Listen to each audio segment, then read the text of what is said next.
Tonight, an exclusive from the ABC 15 investigators. Phoenix police pointing their guns at people of color, threatening deadly force, sometimes over petty crimes. We've learned it happens hundreds of times a month. Melissa Blazia fighting for the records on these show of force cases, and she has more for us right now at 10.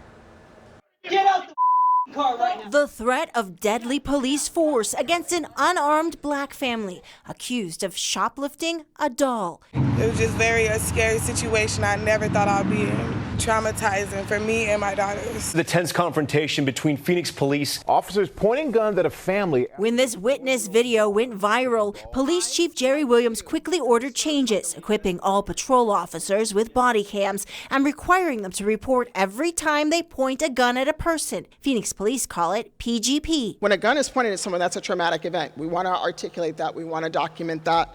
And I think this is a first step in being, again, that accountable, transparent organization. For 2 months, the ABC 15 investigators pushed Phoenix police to provide reports and videos and data about these gun incidents. What we received so far seems to support long-held theories about police violence and a racial divide. Phoenix police point their guns at hundreds of people a month, and the people looking down those barrels tend to be young men with black or brown skin. That's a problem for me. According to the police department, there were 318 PGP reports in September alone, detailing when 457 people faced officers' guns, and 77% of those people were people of color. This is not okay. 3 out of 4 people that get the gun pulled out on them, demographically, it's disproportionate. The most significant disparity for black people, 24% of PGPs, but just 7% of Phoenix's population.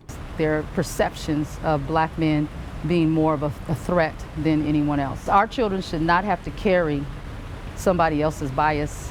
Janelle Wood of Black Mothers Forum and Vidy Hernandez of Poder in Action both sit on the Mayor's Committee for Police Reform. Your race in an interaction with police matters on whether or not they're going to pull a gun out, whether they feel and they perceive you as a threat, and who then ultimately gets shot. In fact, by Phoenix Police's own count, 65% of the people officers actually shot since 2017 were identified as people of color. Phoenix Police say nearly all of those people also had weapons.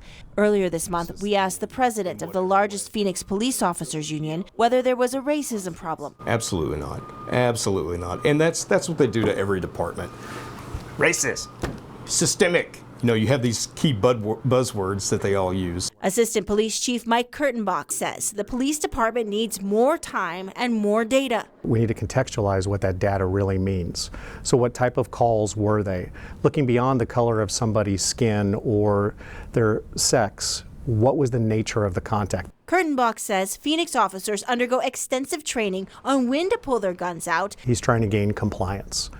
The use of deadly force would be authorized at that point. One can assume that. ABC 15 originally asked for police body cam videos for all gun pointing incidents from September, but a police spokesman said there were so many it would take their public record staff an unreasonable amount of time. So we were told to pick just 10. We chose reports filed on a single day, September 17th. Police gave us 11 reports and videos for 3. This one involves a suspect named Jerry Fitzgerald. I freaked out when you guys rolled up with the guns drawn. Responding to a call about a guy with a gun, the officers say Fitzgerald ignored their commands to put his hands up, instead reaching toward a holster on his hip. Police body cam video doesn't show that moment, only the aftermath. So you're saying you were afraid of them when they hopped out on you? I was like, what the I didn't know what to do. Drop, roll, tug, pray. In another case, an officer approaches a man accused of trying to shoplift bread from a gas station. Don't turn the car on. You see a glimpse of the gun there. The officer reported he felt in danger when the suspect ignored commands and reached into a backpack.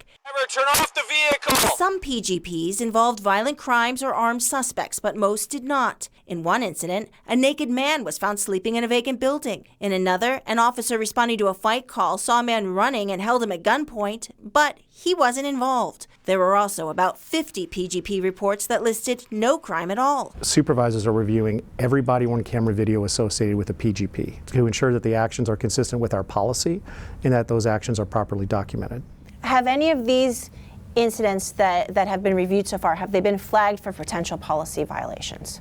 Not that I'm aware of. Community advocates say better training on implicit bias, de-escalation techniques, and less lethal options is needed now. And if there's lessons to be learned that lead to policy changes, then we'll do that. I'm investigator Melissa Blasius, ABC 15 Arizona.